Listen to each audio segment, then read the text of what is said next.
Masa tidak ada insinyur Indonesia yang bisa bikin mobil? Ternyata ada. Assalamualaikum para bos-bosku semua. Malaysia lagi. Kita lebih cepat merdeka daripada Malaysia. Sampai sekarang pun belum mampu ciptain mobil sendiri. Netizen bertanya-tanya, Malaysia punya 2 mobil nasional, yaitu Proton dan Pro 2. Indonesia ada SMK. Lalu kemana mobilnya? Itulah pertanyaan dari beberapa netizen. Assalamualaikum warahmatullahi wabarakatuh. Apa kabarnya sahabatku semua? Indonesia merupakan salah satu negara yang sangat besar di kawasan Asia Tenggara. Netizen sering mempertanyakan. Netizen, ya Allah ya Rabbi. Netizen sering mempertanyakan keberadaan mobil nasional Indonesia yang bernama SMK. Kemana ya kira-kira? Katanya kemarin mendapat pesanan yang begitu sangat banyak, tetapi sampai saat ini perkembangannya entah kemana. Berbeda dengan mobil buatan Malaysia seperti Proton dan Pro 2. Setiap tahunnya selalu berinovasi dan berkembang, menciptakan mobil yang begitu sangat-sangat bagus. Bahkan Proton dan Pro 2 sudah memproduksi mobil listrik. Dan harganya pun juga lebih murah daripada mobil listrik yang dijual di Indonesia. Dan inilah beberapa tanggapan netizen terkait mobil Proton dan mobil Pro 2 di Malaysia yang memang nampak. Tetapi mobil SMK kadang-kadang nampak, kadang-kadang tidak. Kira-kira kemana ya?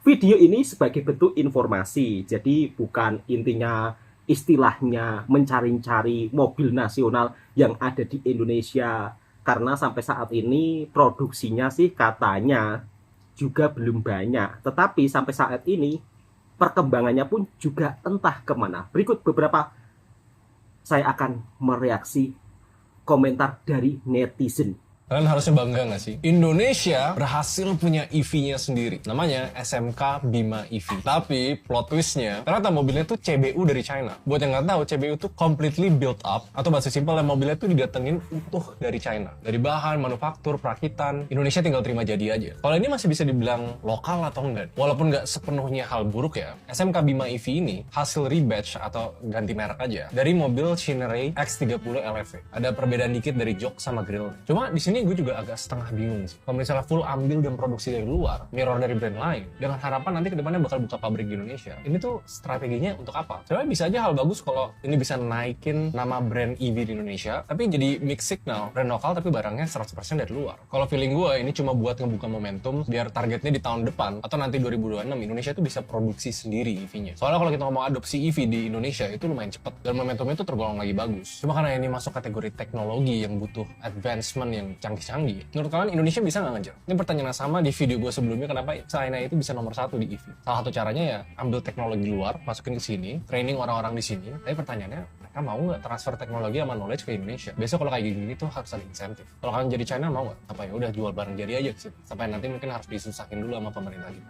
Kenapa ya harga mobil listrik di negara Malaysia jauh lebih murah dibandingkan di Indonesia? Apa nih yang menyebabkan mereka lebih murah daripada di sini ya? Sebenarnya ya, pilihan mobil listrik di Indonesia ini sekarang sudah mulai beragam, jadi ada banyak banget. Namun sayangnya ya, kenapa harga mobil listrik di Indonesia ini tetap lebih mahal dibandingkan negara seperti Malaysia?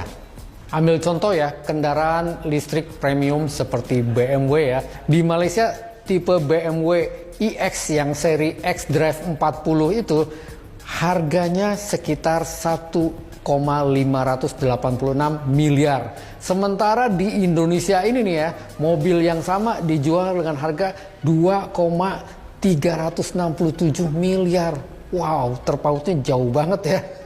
Itu terjadi karena perbedaan antara pajak di negara Malaysia dengan di Indonesia ya. Di Malaysia insentif pajaknya itu atau pemotongan pajaknya itu hampir 50% atau setengahnya gitu ya. Sementara kalau di Indonesia ini tidak, untuk kendaraan listrik itu belum ada potongan pajak sebesar 50% seperti di Malaysia. Makanya perbedaannya cukup tinggi nih antara harga di Malaysia dengan di Indonesia. Tapi insentif pajak itu adalah diberikan hanya untuk kendaraan listrik ya di Malaysia ya. Sementara untuk kendaraan konvensional seperti BBM begitu, enggak tuh. Makanya hampir sama tuh harga kendaraan BBM di Malaysia dengan di Indonesia. Tapi kendaraan listriknya beda banget harganya. Nah, gimana menurut teman-teman nih? Harga mobil listrik di Indonesia sebenarnya masih kemahalan nggak sih? Kasih komentar di bawah ya. Jangan lupa ya, follow dan share ke teman-teman kalian. Harga mobil listrik yang ada di Indonesia lebih mahal, sedangkan di Malaysia lebih murah. Kemudian mobil nasional Indonesia SMK yang sampai sekarang keberadaannya masih misterius, entah ke mana. Ya, harapan saya mudah-mudahan Indonesia juga bisa membuat mobil buatan sendiri. Mungkin pernyataan ini yang saya keluarkan ada yang setuju, ada yang tidak. Tetapi kalau kita lihat kemajuan negara tetangga lainnya yang begitu sangat luar biasa. Misal kata Vietnam. Nah, ini dia. Vietnam. Kau bayangkan nggak, sahabat-sahabat semua? Vietnam yang dimana negaranya itu tidak begitu besar, tapi mampu menciptakan sebuah mobil listrik. Yang ujung-ujungnya mobil listrik Vietnam justru berada di Indonesia dan dibuat taksi. Kok bisa ya? Kenapa sih Indonesia nggak buat sendiri mobil listrik? Kenapa harus mobil listrik daripada Vietnam? Harusnya kita sebagai negara yang besar harusnya bisa bikin sendiri dong. Masa iya harus mengambil mobil dari negara yang kecil? Oke, langsung kita simak berbagai reaksi netizen. Di Malaysia ada mobil Proton dan Pro 2 yang selalu berevolusi, selalu berinovasi. Setiap tahunnya mengeluarkan mobil buatannya yang terbaru, terkeren, dan terkini. Seperti apa? Komentar-komentar netizen kita reaction bersama-sama. Assalamualaikum para bos-bosku semua. Malaysia lagi. Kita lebih cepat merdeka daripada Malaysia. Sampai sekarang pun belum mampu ciptain mobil sendiri. Lihatlah Malaysia. Ada 2 perusahaan mobil lokal Proton dan Pro 2. Udah pun diekspor ke luar negeri. Wah, Malaysia hebat ya. Bahkan kedua perusahaan lokal itu sudah mampu membuat mobil elektrik loh. Yang bisa dicas itu. Semakin ketinggalan aja kita. Apa kabarnya SMK nih? Kok masih goib aja nongol dong? Sudah ganti presiden berkali-kali pun tetap aja nggak nongol. SMK, kalau kalian pernah ke Malaysia, lihatlah. Di jalanannya pasti penuh dengan mobil buatan lokal itu. Artinya rakyat Malaysia mencintai produk dalam negeri. Itulah hebatnya Malaysia, peran pemerintahnya dalam mensupport anak lokalnya untuk membuat mobil sendiri memang kuat. Jadi kapan nih pemerintahan Indonesia mengikuti jejak Malaysia? Biar SMK tidak jadi mobil goib terus. Ayo dong Pak Presiden, ikuti jejak Malaysia. Saudara-saudara, kita adalah negara hampir 300 juta, keempat negara terbesar di dunia, punya sumber alam yang begitu banyak strategis. Tapi kita belum punya merek, brand, mobil buatan Indonesia. Padahal kita beli 1 juta mobil tiap Keputusan pemerintah, mobil SMK ini tipuan. Tidak ada manfaatnya bagi rakyat, hanya manfaat bagi orang yang membawanya sebagai kampanye. Saya tidak mau orang yang begini, yang menipu rakyat atas nama rakyat dengan segala macam cara, ternyata ini nggak ada gunanya buat rakyat, dan sekarang itu terbukti. Korea proteksionis 25 tahun, tidak izinkan rakyat Korea beli mobil asing. Oke lah, kita kan bangsa yang baik. Tapi masa kita sudah 78 tahun merdeka, nggak ada mobil buatan Indonesia.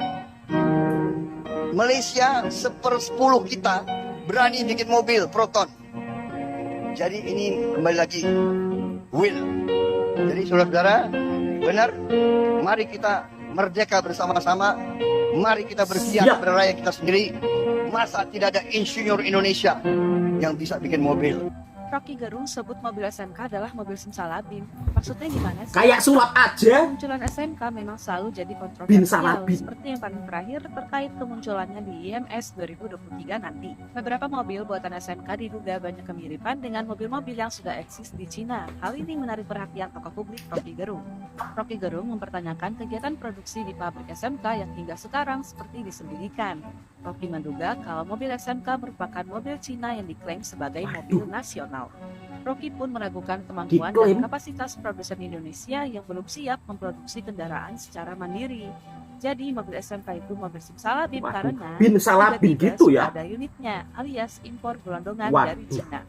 Nah, di acara IMS 2023 nanti, konon mobil listrik yang bakal dipamerkan merupakan rebadge dari mobil yang juga dari Cina, yakni Netape dan Netayu. Keduanya merupakan produk pabrikan asal China, Hozon Auto. Gimana nih menurut kalian?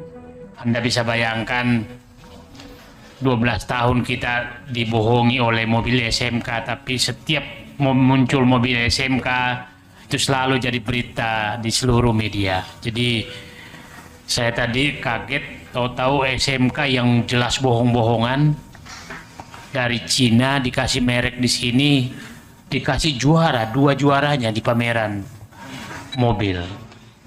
Jadi bayangkan betapa rusaknya bangsa ini, benar-benar digiring jadi pembohong semua. Bayangkan bulat-bulat bohongnya tapi dapat juara. Ini saya sedang berada di negeri jiran Malaysia untuk lawatan sekejap saja. Kuala Lumpur nampak serupa dengan Jakarta, tapi betulnya tak sepenuhnya sama. Yang pertama, mobil nasional. Dari Proton sampai Peru Tua seperti di belakangku ini. Kedua, mobil nasional ini banyak berkeliaran di jalanan Malaysia. Ini tak lepas dari dorongan Perdana Menteri legendaris Malaysia, Tun Mahathir Mohamad, yang menginginkan Malaysia punya mobil nasional sendiri. Indonesia juga dulu punya Timor dan Bimantara ya.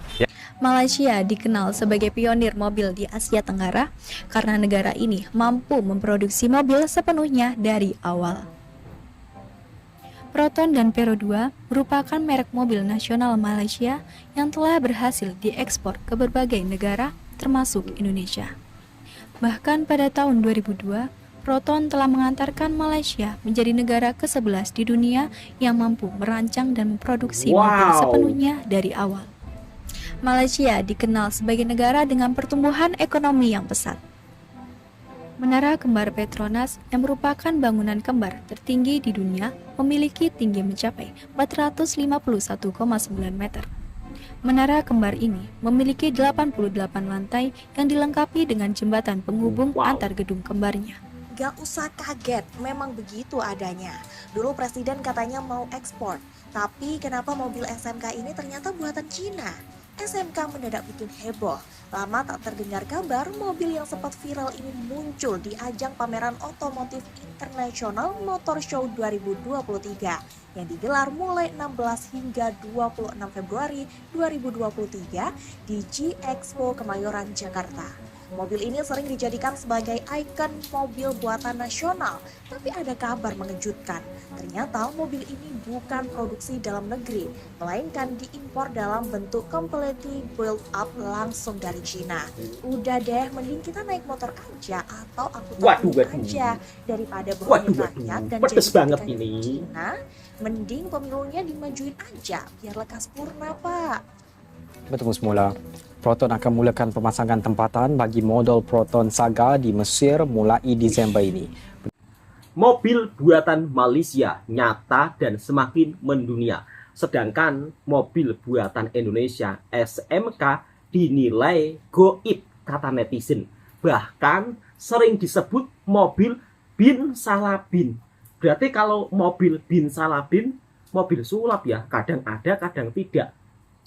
Wah, netizen ini kadang-kadang kalau memberikan komentar itu pedas-pedas ya. Namun di sisi lain, saya pun juga heran ya. Harusnya mobil buatan nasional Indonesia dari ke tahun semakin berkembang. Seperti negara tetangga kita, yaitu Malaysia. Di mana Malaysia ini membuat mobil sendiri, mobil nasional, Proton Pro 2. Di mana para warga Malaysia juga sangat mensupport, mendukung, pemerintahannya pun juga sama. Sehingga mobil Proton, mobil Pro 2 ini tetap kekal dan semakin berinovasi, semakin maju. Bahkan sudah dikirim ke berbagai negara-negara lainnya. Keren dan luar biasa. Namun di sisi lain, netizen juga itu ya, merasa geram. Kalau tidak buat mobil sendiri, ya udahlah nggak usah buat. Jangan tipu-tipu, ujung-ujungnya mobil SMK keberadaannya entah kemana. Ya harapan saya mudah-mudahan mobil SMK ini benar-benar ada Dan katanya sih, beredar berita, katanya mobil tersebut dari Cina kemudian diganti merek aja. Ya, saya juga nggak tahu ya. Tetapi yang saya tahu katanya Indonesia memiliki mobil SMK, mobil nasional, yang katanya mendapat pesanan puluhan ribu unit mobil. Tapi yang pesan siapa ya yang kira-kira? Oke, cukup sampai di sini dulu, mudah-mudahan ya video ini sebagai bentuk informasi dan hiburan. Dan tentunya jika negara tetangga kita semakin maju dengan dunia otomotifnya, ya Indonesia minimal juga harus bisa. Masa kalah terus sih? Assalamualaikum warahmatullahi wabarakatuh.